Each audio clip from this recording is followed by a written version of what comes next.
My name is Satya. I am working as Social Studies and Economics teacher. I am in this field since 17 years. I like teaching as it keeps us updating new things and learn about new things in education line. It helps me to understand my student needs. Now, economics will help us to plan small business, big business. So whoever is interested in business, they have to get interested in economics. Now, economic activities. Do you know, child? Any one of you know what are economic activities? What we are surviving in this world by doing some work, isn't it? In this world, everyone is working. Why do you think they are working? To get money. To get money. Wow, clap for this child. Very good. Okay, what is your father, child? Doctor. What is your father? Teacher. Teacher. Wow, same like me. So why we all are working, children? To get what? Money. Okay, any one of you can tell me why we need money? Why we need money? To buy.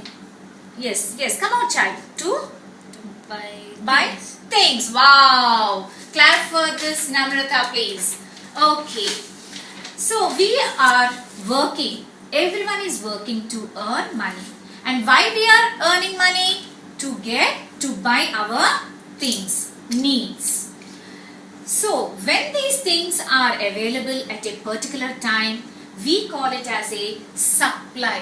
What we call, children? Supply. Means the things are there.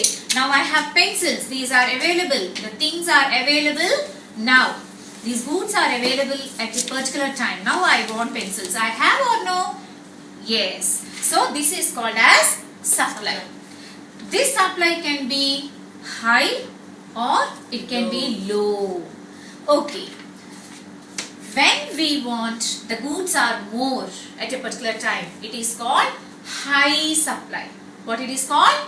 High supply. Means the things are more. We are getting things. So it is called more.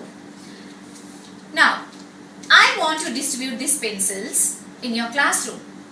So how many children are there? 22. Isn't it, children? How many are there? 22. Okay.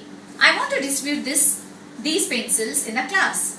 1, 2, 3, 4, 5, 6. So now what, children? What I will do?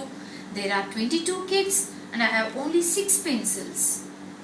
So this is called scarcity.